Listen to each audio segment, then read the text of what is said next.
Nous sommes ici au square Léopold Gourdin à Berlin. Léopold Gourdin, c'était un mineur résistant, membre des FTP, et il est né ici en 1923. Oui, il est mort en 1945 en déportation au commando de Kochendorf en Allemagne. Ce monument lui est dédié pour ne pas oublier son combat. Il est nécessaire de garder en mémoire la résistance et la déportation. Nous allons voir plusieurs lieux de mémoire dans le Nord et le Pas-de-Calais, qui font tous référence à la Seconde Guerre mondiale. Ils évoquent tous la résistance sous l'occupant, la déportation, les massacres et la torture de personnes innocentes. Nous allons découvrir ensemble le premier de ces lieux, qui lui aussi est dédié à la mémoire des mineurs résistants, à Montigny-en-Gohelle. Ce sont les élèves du collège Yuri Gagarine qui vont nous présenter ce monument.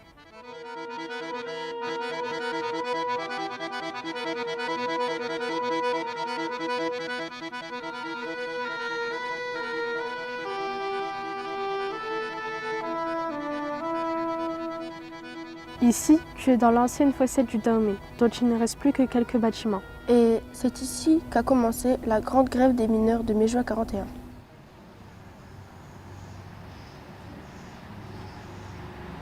Dès l'occupation allemande du bassin minier, la population va connaître une grande dégradation de ses conditions de vie. On manquait de tout et tout coûtait plus cher. La nourriture va être rationnée, comme le pain, la viande, le beurre, le sucre et même le savon, nécessaire aux gueules noires. Le travail des mineurs aussi a été touché. Ils ont été obligés de travailler une demi-heure de plus, sans augmentation de salaire, les pauses supprimées et les salaires bloqués. Et le mécontentement n'a cessé d'augmenter. Les mineurs vont oser les arrêts de travail et les grèves.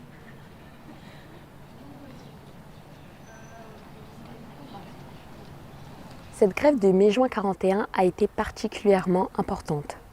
La décision prise par la compagnie des mines de Dourges, qui a entraîné une baisse des salaires, va mettre le feu aux poudres. C'est le 27 mai 41 que tout le puits du Dahomey se met en grève, sous l'impulsion d'un mineur communiste, Michel Brûlé. C'est un mineur militant syndicaliste et communiste qui avait déjà joué un rôle important lors de la grève du 5 septembre 40, après la mort de deux galibots suite à un coup de grisou.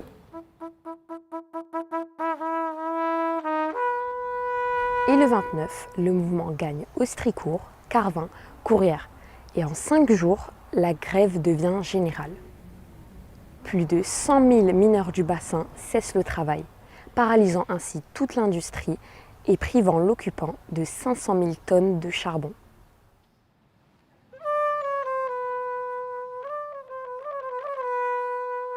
Pendant la grève, les femmes ont joué un grand rôle. Contrairement aux grèves des années 30, les mineurs ont évité tout affrontement. C'est vrai, ce sont les femmes qui ont pris le relais. Elles avaient déjà agi lors des mouvements sociaux des années 30. Et dès le début de la guerre, elles avaient déjà partagé les risques dans les premières actions. Elles distribuaient des tracts, elles faisaient du porte-à-porte, elles barraient l'entrée des fosses pour inciter les mineurs à la grève. Elles n'ont pas manqué de courage.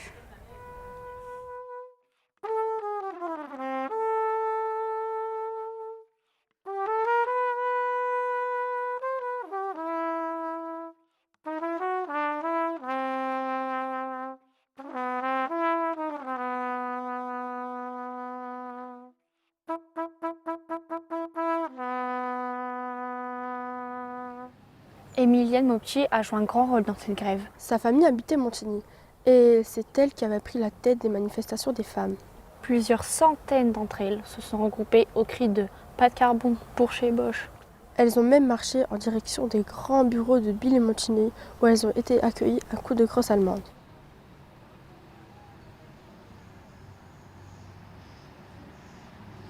Émilienne a réussi à échapper à sa première arrestation et a continué son action dans le groupe de Barge jusqu'à son ultime arrestation en septembre 1942 et sa décapitation par les nazis à Cologne. La répression allemande a été terrible. Les premières arrestations interviennent au lendemain du déclenchement de la grève. les intimidations et les menaces n'altèrent en rien la volonté des mineurs. Je dirais même qu'elles la durcissent. Avec la grève, les cafés sont fermés, les rassemblements interdits. Les paiements des salaires seront suspendus et les cartes de rationnement ne seront plus distribuées. La Feldgendarmerie a fait plus près de 2000 arrestations, dont plusieurs dizaines de femmes. Certains seront relâchés à la fin de la grève. Et d'autres seront renvoyés sur le littoral. 350 arrestations. 241 mineurs seront envoyés pour le premier convoi parti pour l'Allemagne. Mais malheureusement, 141 n'en reviendront pas.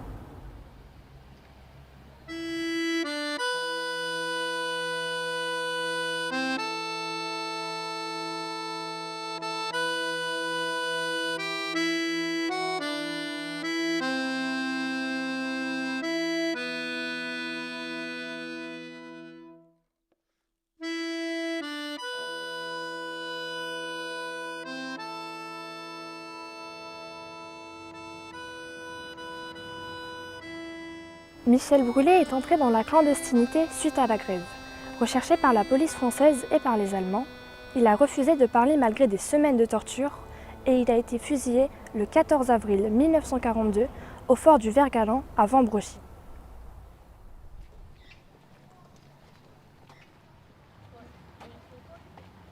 À Montigny en Goële, le combat de Michel Brûlé vient d'être évoqué. Il a été fusillé comme beaucoup d'autres résistants au fort du Vert-Galant à Vambrochy.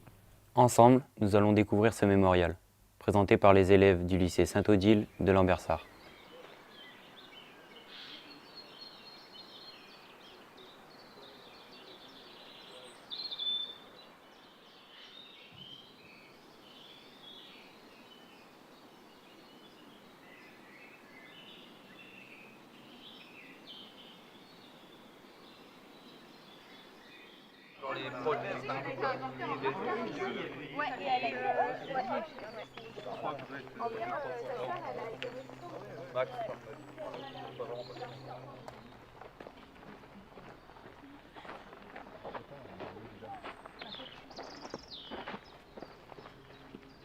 Tu connais l'histoire de ce mémorial? Oui, il est installé ici au fort du Vert-Galant depuis 2012. C'est en souvenir des 92 otages qui ont été fusillés ici entre octobre 41 et février 43.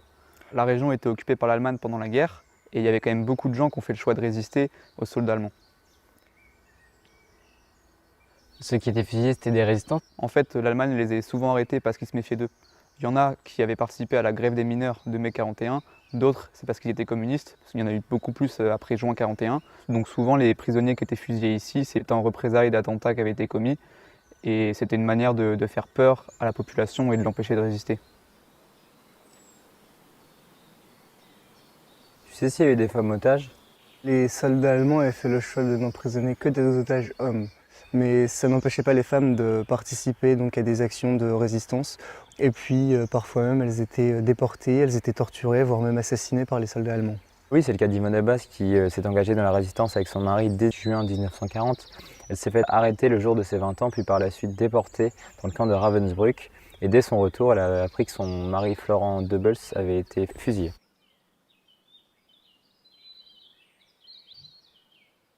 Et tu savais comment les résistants ils faisaient pour lutter contre les Allemands? Parce que dans les films, on voit souvent qu'ils faisaient sauter des trains. Oui, c'est vrai que le sabotage des voies de chemin de fer a existé. Mais il y avait aussi d'autres moyens de s'opposer à l'occupation, comme par exemple saboter les lignes téléphoniques ou alors distribuer des tracts appelant à la résistance. Certains habitants ont même caché des aviateurs anglais et d'autres qui appartenaient à des réseaux de résistance ont organisé des attentats contre des soldats allemands. Mais oui, mais tu savais d'ailleurs qu'en avril 1942, plusieurs soldats allemands ont été abattus par la résistance. Et résultat, ici même, les soldats allemands ont décidé de fusiller des otages résistants. Il y a eu un célèbre réseau de résistance dans la région. Oui, celui du capitaine Michel. Il était dans les services secrets britanniques et en 1942, il a fondé un réseau franco-britannique, le Sylvester Farmer, qui a recruté des centaines de résistants. Leur plus célèbre action, c'est le sabotage d'une usine de locomotives destinée à l'Allemagne, dans le quartier de Fives. Et en 1943, il est abattu par les Allemands, mais par contre, le réseau, lui, va survivre. Avant d'entrer dans ce réseau, il devait prêter un serment qui commençait ainsi.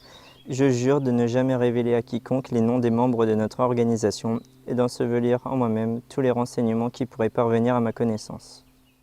En fait, ils ont tous pris d'énormes risques, parce que même imprimer un journal clandestin pouvait mener à la mort.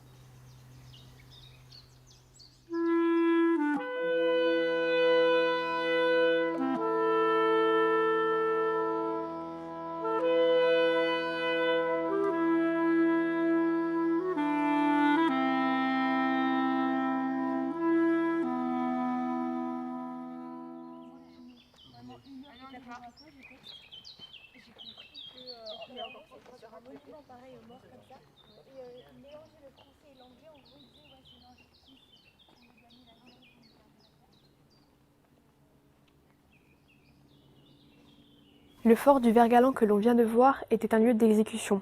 Certaines prisons en France ont été des lieux d'internement, d'exécution ou encore des prisons qui menaient vers des camps en Belgique et en Allemagne. Parmi ces lieux, il y a la prison de Coincy qui est reliée au tribunal de Douai. Elle a été un lieu de détention et de torture particulièrement sordide que nous allons découvrir avec les élèves du lycée Ambroise Croizat à Auby.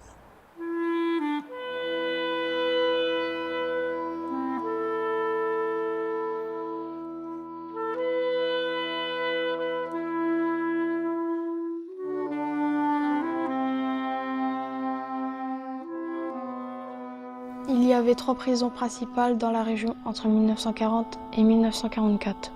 Une à Douai, une à Arras et une à Los-les-Lilles. Ce sont des prisons censées détenir les hommes et les femmes qui ne respectaient pas la loi, et pourtant, c'étaient des résistants et des patriotes qui y étaient enfermés. Il y a une plaque à la prison de Douai. Il y a des noms de personnes qui ont été détenues. Parmi elles, il y avait le nom d'une femme, Suzanne Lannoy, professeure à Douai. Oui, elle et son mari ont fait partie d'un groupe de résistants communistes. Suzanne Lannoy a édité un journal qui s'appelle La Pensée libre en 1941. Elle a fait partie d'un groupe de résistants qui s'appelle le Front National et elle s'est fait arrêter par la Gestapo en 1944. On l'a torturée pendant 5 jours et elle a malheureusement succombé à ses blessures et on a fait passer son assassinat pour un suicide.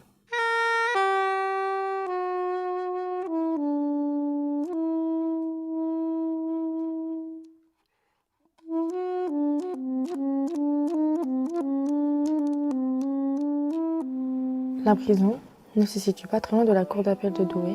Les prisonniers y attendaient leur jugement en fait. La prison était dirigée par les Français. Les détenus étaient arrêtés, soit par la police ou la gendarmerie française.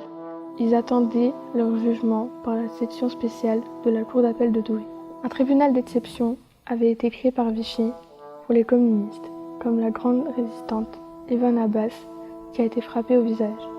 Une guillotine a été placée au centre de la prison par les Français pour les condamnations à mort.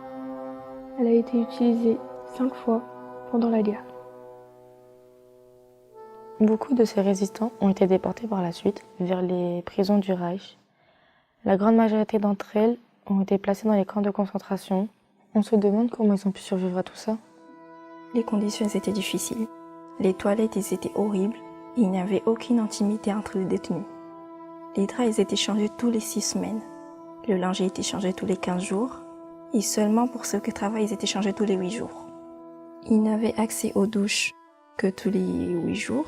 Et à cause de tout cela, ils ont attrapé plein de maladies.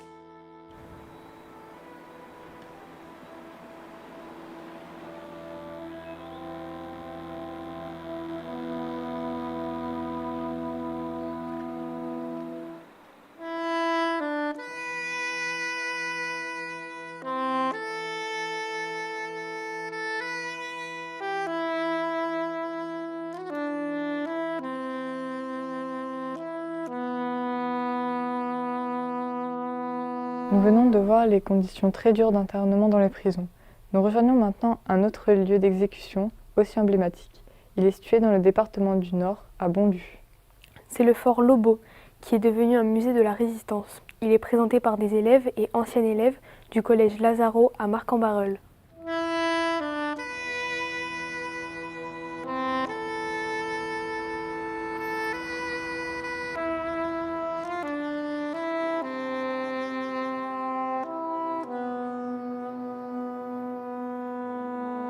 En raison de sa position sur cette grande route stratégique située entre Lille et la frontière belge, Bondu voit passer et s'installer l'envahisseur allemand en 1914, puis de nouveau en 1940. À chaque fois, comme dans de nombreux villages, la population tente de survivre et d'organiser la résistance face à l'occupant.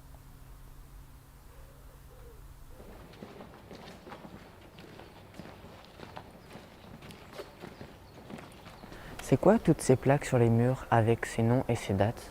Durant la Seconde Guerre mondiale, de mars 1943 à mai 1944, 68 résistants sont fusillés ici, dans cette cour, par les Allemands.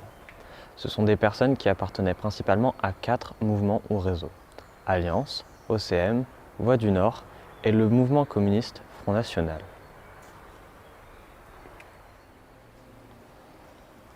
Ils ont été arrêtés, jugés et condamnés par les tribunaux militaires allemands de Lille pour des actes de résistance comme des renseignements, du sabotage, la distribution de tracts ou de journaux clandestins ou encore l'aide à des aviateurs alliés. Incarcérés à la prison de Los, ils sont transférés ici à Bondu pour y être fusillés. À l'emplacement de cette statue se trouvaient 2 poteaux d'exécution. Mais comment ont-ils été identifiés? C'est seulement après le retrait allemand, le 1er septembre 1944, et au milieu des gravats du fort, qu'un petit cimetière aux tombes seulement signalées par des numéros est découvert.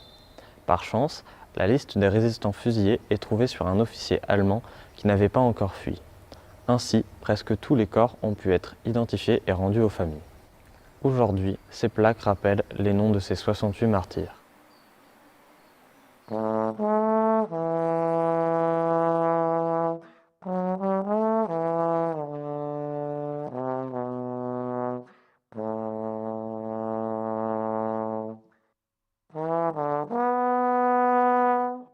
Et les photos, c'est les portraits des résistants fusillés?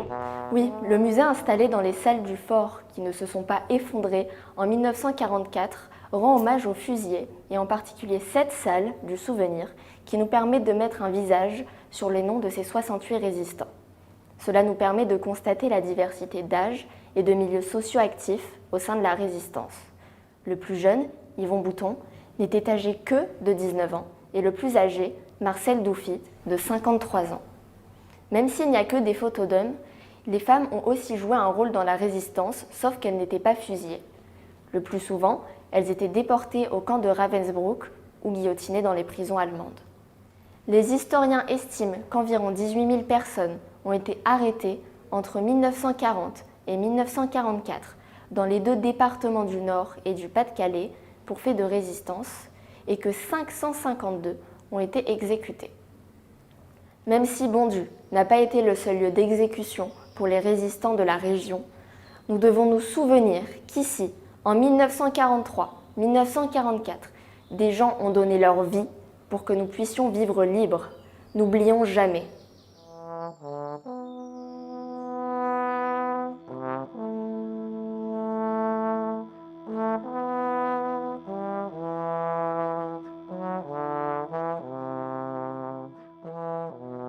Maintenant, nous allons nous diriger vers un lieu très symbolique du Pas-de-Calais, le mur des fusillés à la citadelle d'Arras.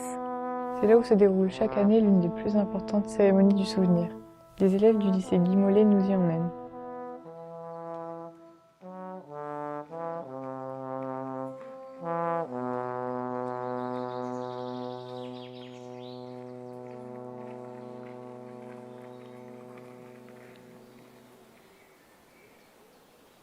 Beaucoup de résistants et de victimes de la Seconde Guerre mondiale sont restés anonymes.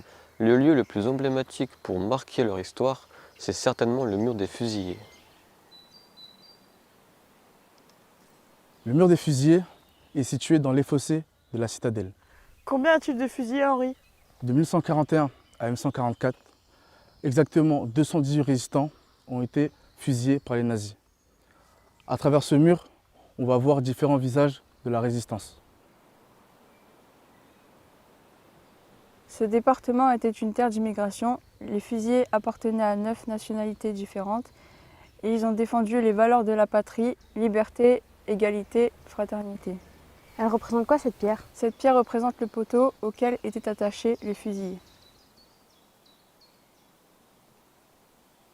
Alors ici c'est Auguste Licot, donc il est né à Dag en Hongrie, donc c'est un ouvrier mineur. un militant communiste et il a fait partie du FTPF. C'est les francs-tireurs partisans français. Voilà. Donc il a cherché à rejoindre le maquis dans les Ardennes avec d'autres jeunes du bassin minier, mais il a été arrêté et fusillé. August Runović, né en 1922 à Tribol, en Yougoslavie. C'est un jeune mineur qui faisait partie de la jeunesse communiste.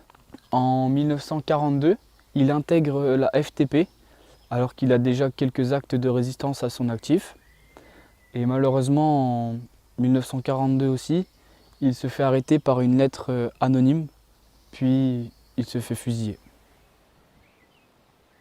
En 1939, le Nord-Pas-de-Calais est une région industrielle. Il y a beaucoup de mineurs dans le nord de la France. Effectivement, il y a beaucoup de mineurs, mais toutes les autres professions sont aussi représentées, comme les commerçants, les artisans et également un prêtre qui se nomme Georges Odiquet. Ok, d'accord. En février 1942, Georges Odiquet, un prêtre, est condamné par la Feldgendarmerie car il a hébergé un aviateur polonais. Il est condamné à mort en avril 1942 avec le maire de sa commune, Irénée Chevalier. Ils ont tous les deux été fusillés dans les fossés de la citadelle d'Arras en mai 1942. C'est le premier exemple d'exécution pour ce motif.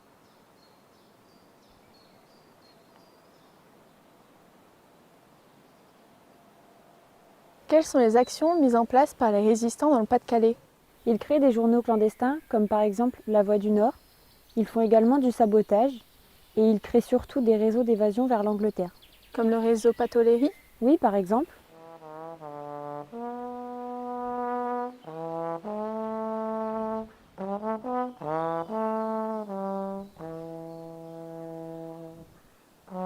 Dans le Pas-de-Calais, il y avait les communistes et les socialistes qui étaient très importants. Et dans la résistance alors ?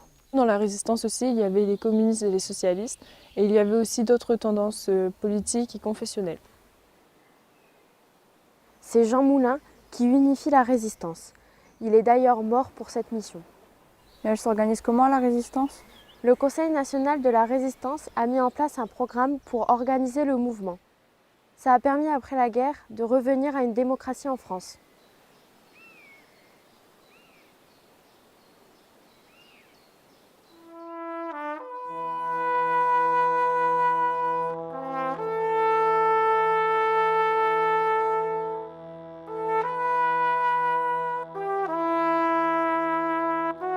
Précédemment, nous avons évoqué des lieux d'internement, de torture et d'exécution. C'était principalement des résistants et des résistantes. Pendant l'occupation, il y a eu ce qu'on appelle des rafles. C'était des déportations, surtout de juifs et de tziganes. À la gare de Lens, une plaque nous rappelle la principale rafle de la région. Laissons les élèves du collège Jean Zay nous en parler.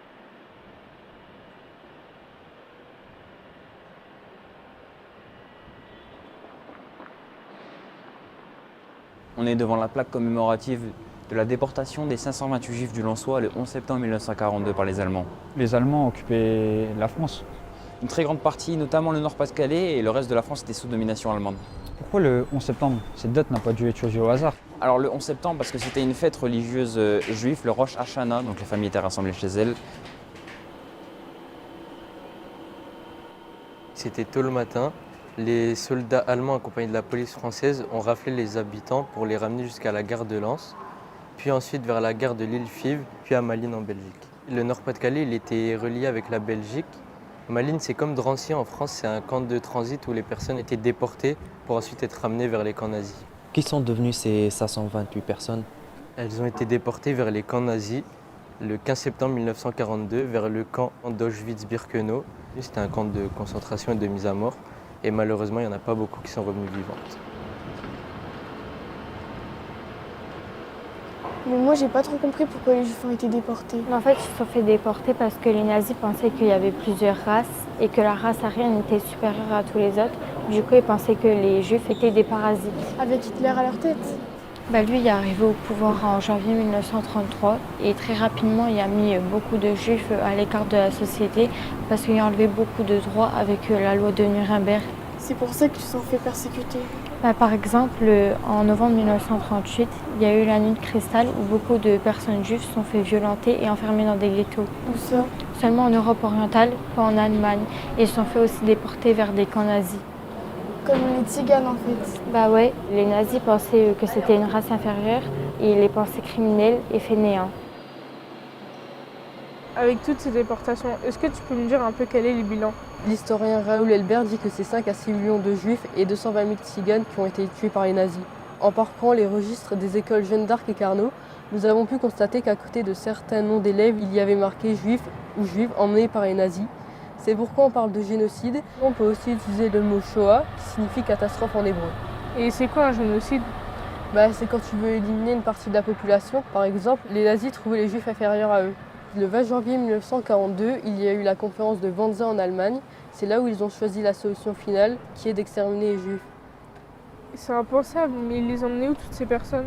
Soit dans des camps de concentration, ou pire encore, dans des centres de mise à mort qui se situaient vers l'Europe de l'Est. C'est plus de 75 000 juifs qui ont été déportés depuis la France, dont 11 000 enfants, et cela aurait pu être encore plus dramatique sans l'aide de certaines personnes, comme Émile Baudry.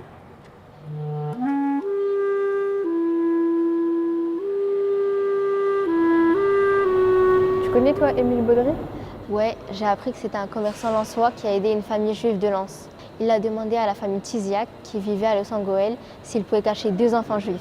Ils ont caché les enfants de la famille Simbalista, Norbert et Myriam, dont leurs parents ont été déportés et assassinés. C'est magnifique ce qu'ils ont fait pour ces enfants, tout en risquant leur propre vie.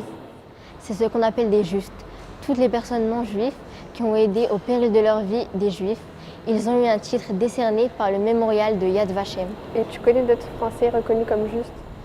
Le mur des justes, près du mémorial de la Shoah de Paris, rend hommage à tous les Français reconnus comme justes. En 2018, ils étaient 4065.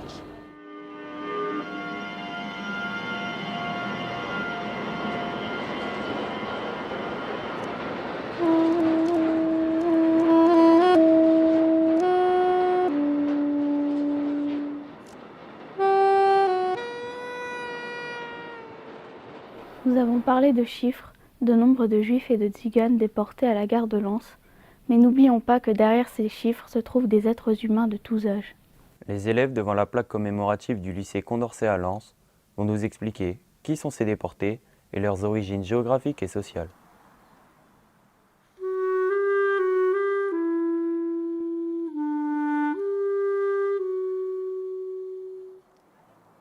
Kleinsberg, Kleinberg, Klajman, Kleiman, Landau, Landau, Lot, Laut, Liechtenstein, Liechtenstein, Morgenstein. Morgenstein.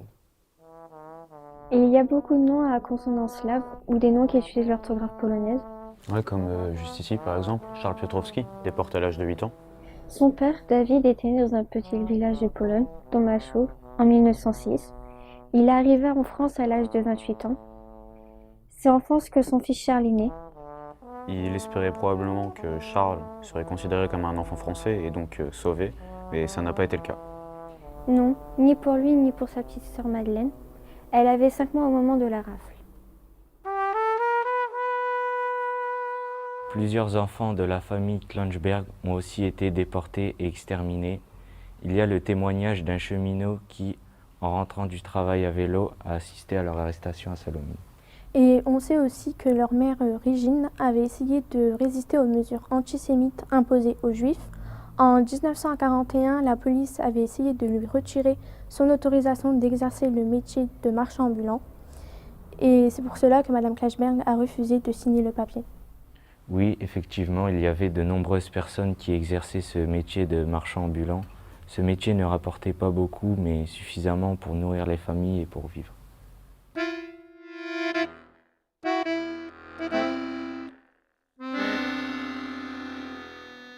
Tomaszów se trouve ici, pas très loin de la ville de Łódź. Aujourd'hui, c'est en Pologne centrale. Rien que dans ce petit village de Tomaszów, on comptait plus de 10 000 habitants de confession juive, mais ils ont tous été exterminés.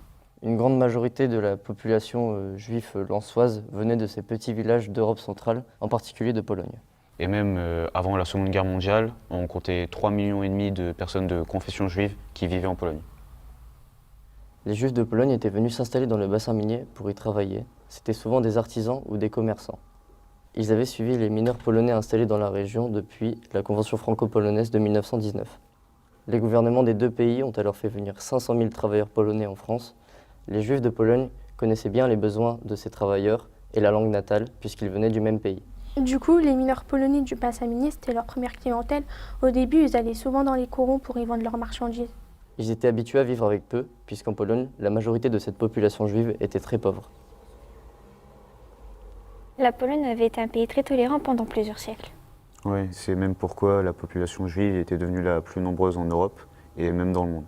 Dans certains villages de l'Est du pays, il y avait même 70 à 80% d'habitants de confession ou de culture juive.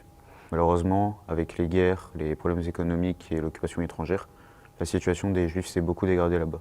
C'est pourquoi Hitler a choisi ce pays pour y construire ses camps. Et c'est aussi pourquoi les Juifs de l'Est ont cherché refuge en France. Ils espéraient que leur enfant né ici pourrait vivre en paix.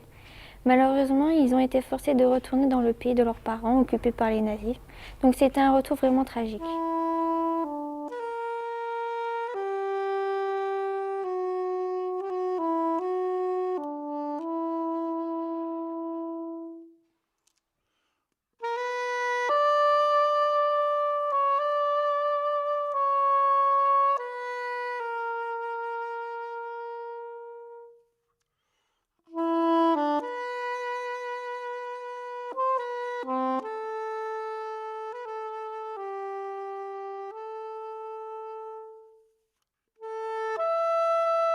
Précédemment, nous avons évoqué à la gare de Lens le rôle de ceux que nous appelons les justes parmi les nations. Certains étaient des cheminots qui ont aidé les Juifs à échapper à la déportation. Nous allons voir quel était le rôle des cheminots. Les élèves du collège Paul Langevin à Avion vont nous présenter le monument qui leur est dédié.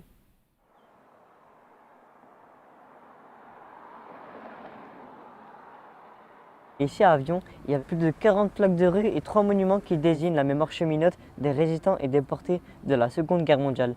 Et Avion, elle était située sur les lignes de chemin de fer qui étaient utilisées par l'Allemagne pour transporter les troupes, les ravitaillements, le chargement, les armes et le charbon.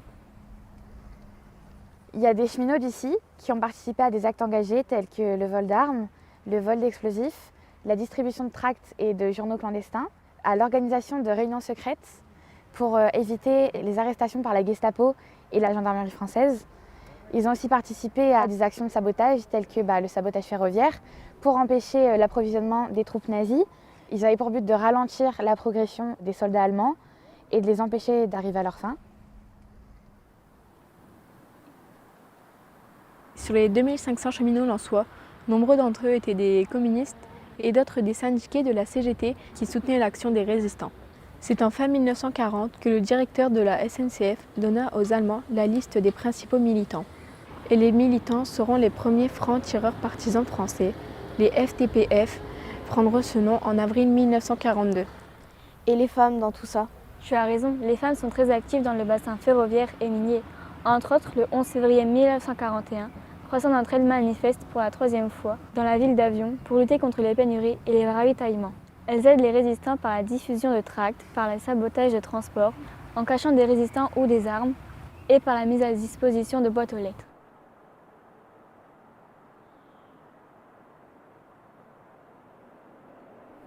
Ni les arrestations, ni la répression, ni les déportations, ni la peine de mort n'empêcheront le développement de la résistance. Pourtant, la répression était très dure avec les cheminots, avec les emprisonnements, le perpétuel danger de mort, la déportation, les exactions et les exécutions.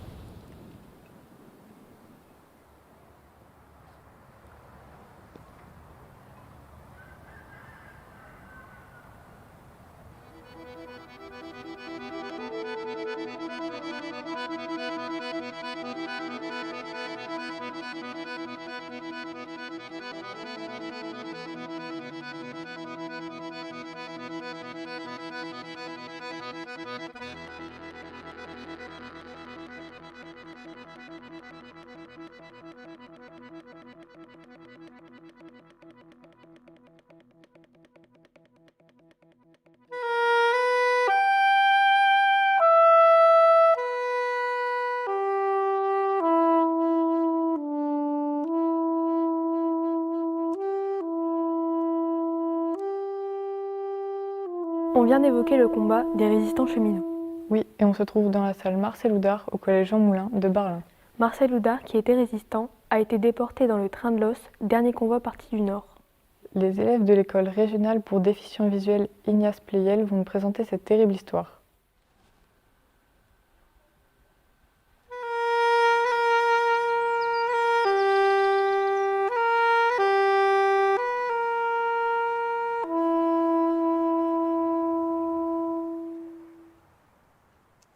On est dans le cimetière de l'Os et il y a une plaque qui commémore les déportés du train de l'Os. C'est le dernier convoi de déportés du nord de la Seconde Guerre mondiale. Et le train est parti le 1er septembre 1944. Mais pourtant, les débarquements alliés ont eu lieu.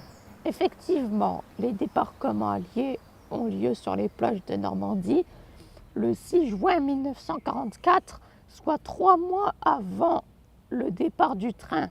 À partir de cette date, la France commença à être libérée progressivement et les Allemands ont commencé à fuir. Si Paris fut libéré le 25 août, l'île ne le saura que le 3 septembre, soit 2 jours après le départ du train.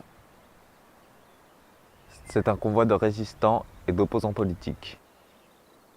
Il n'y a pas que les Juifs qui ont subi la déportation. Tout à fait, dans ce train, ce sont près de 900 détenus politiques de toute la région qui partent.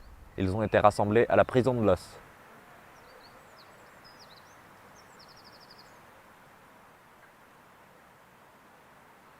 Mais pourquoi déporter les résistants? Cela pouvait retarder les Allemands dans leur fuite. Oui, mais les Allemands voulaient à tout prix les transférer en Allemagne, car ils pensaient pouvoir les utiliser comme force de travail et monnaie d'échange. En réalité, le train ne part pas de l'Os. Les Allemands ont eu beaucoup de difficultés à trouver un train. Ils partent de Tourcoing, là où il y a des wagons, à la gare de marchandises. Les Allemands font tout pour faire partir ce convoi. Réquisitionner des véhicules, chercher un train disponible. Les conditions de transport sont encore pires que pour les déportés précédents. Les wagons sont bondés, 80 ou 100 personnes par wagon. Il n'y a pas d'aération et pas d'espace pour faire ses besoins. En plus, certains wagons ont servi avant pour du ciment ou de la chaux. Il y a beaucoup de poussière. La mortalité y est très importante. En plus, certains déportés doivent aider à dégager les voies ferrées bombardées par les Alliés, avant de rejoindre les camps de la mort.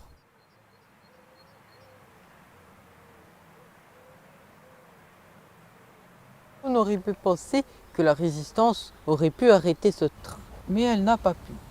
Ici, les Allemands étaient très nerveux et menaçaient aussi de représailles en cas de tentative d'évasion.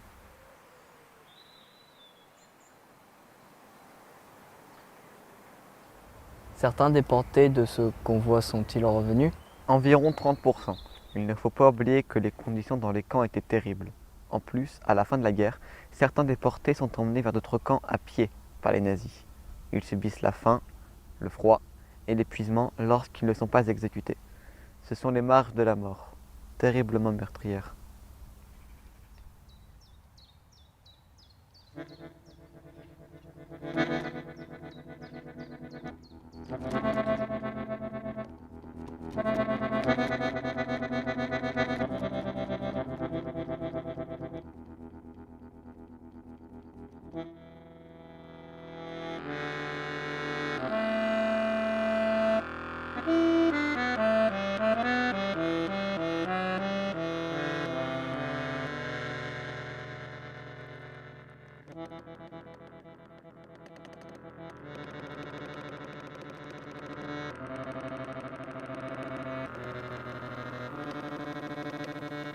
Après ce parcours d'histoire en Nord-Pas-de-Calais, nous allons retrouver l'ensemble des participants de ce film. Ces derniers évoqueront leurs conclusions dans un lieu important du Pas-de-Calais, le Centre d'histoire et de mémoire de la Coupole d'Elfaux.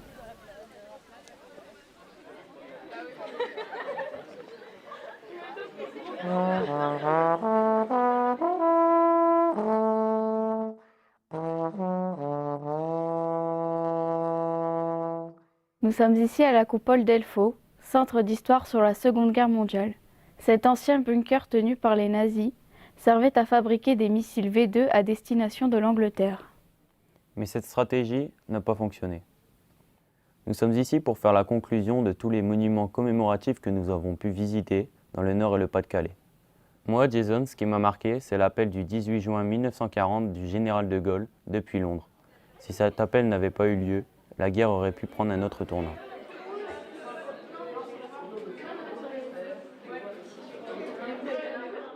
Moi, Sarah, aujourd'hui, si je suis ici, c'est pour vous transmettre la valeur de la résistance. Les mineurs de chez moi ont résisté contre l'occupation allemande en faisant la grève. Ils voulaient lutter contre leurs conditions de vie déplorables. De mon coin personnel, faire ce film est pour moi un moyen de transmettre l'histoire qui s'est passée chez moi dans le Nord-Pas-de-Calais.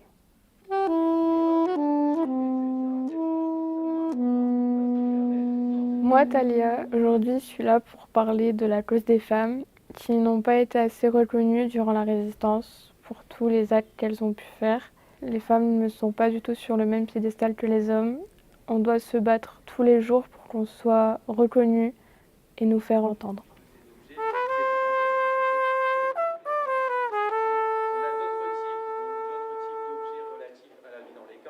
Je m'appelle Nisrine et j'ai eu la chance de participer à un projet qui est un travail de mémoire. Ce qui m'a motivée à le faire, c'est notamment ma rencontre avec Lily Léniel, une ancienne déportée enfant, voir ce qu'elle a vécu et justement qu'il n'y a pas qu'elle qui a vécu ces choses horribles. Des enfants qui ont été séparés de leur famille, ça m'a vraiment touchée. C'est notamment ça qui m'a motivée à faire ce projet pour que ça ne se reproduise plus.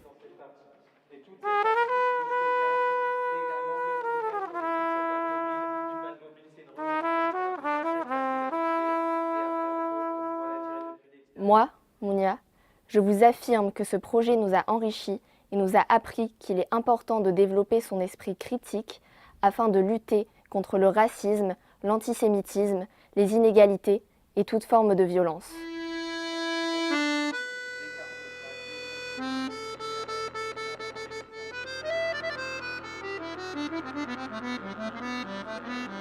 Moi, Mélissa, ce qui m'a marqué dans ce projet, c'est l'ambition et le courage des femmes pendant les grèves, comme celle de 41.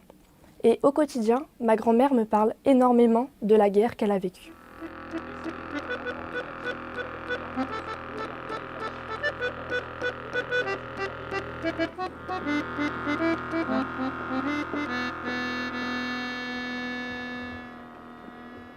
Moi, Léonie, je suis là pour vous dire qu'on doit remercier toutes les personnes qui ont été frappées, battues, tuées pour nos libertés. Je les remercie et il faudrait qu'on ait toujours une pensée pour eux. Luttons pour garder cette liberté, restons tous solidaires.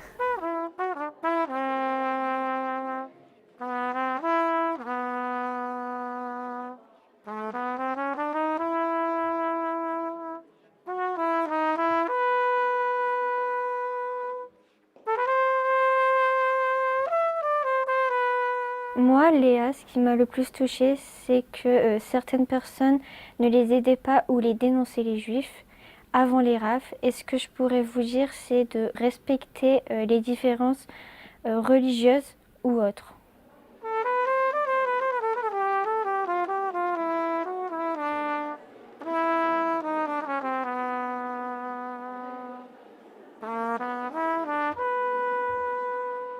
Moi, Lucas, je voudrais vous laisser un message.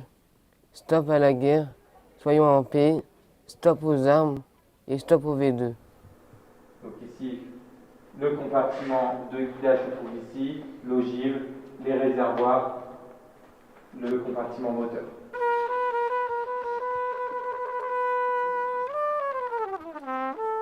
Moi, Enzo et 3 autres de mes camarades, on a commencé avec notre professeur d'histoire à mener une action citoyenne pour rappeler la rafle des Juifs de Lens. On s'est senti touchés, on vit à Lens, il ne faut jamais que ça se reproduise et qu'on commémore et qu'on se rappelle de ces gens qui sont morts d'un destin tragique.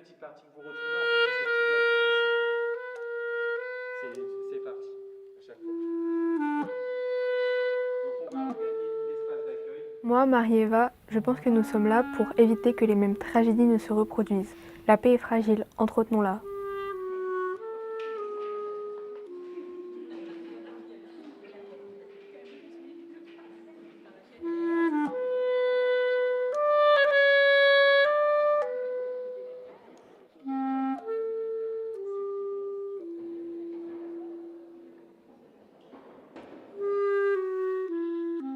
Moi, Martin, je vous affirme que c'est en s'engageant, en étant réellement citoyen, que l'on peut construire un monde plus juste et une société meilleure.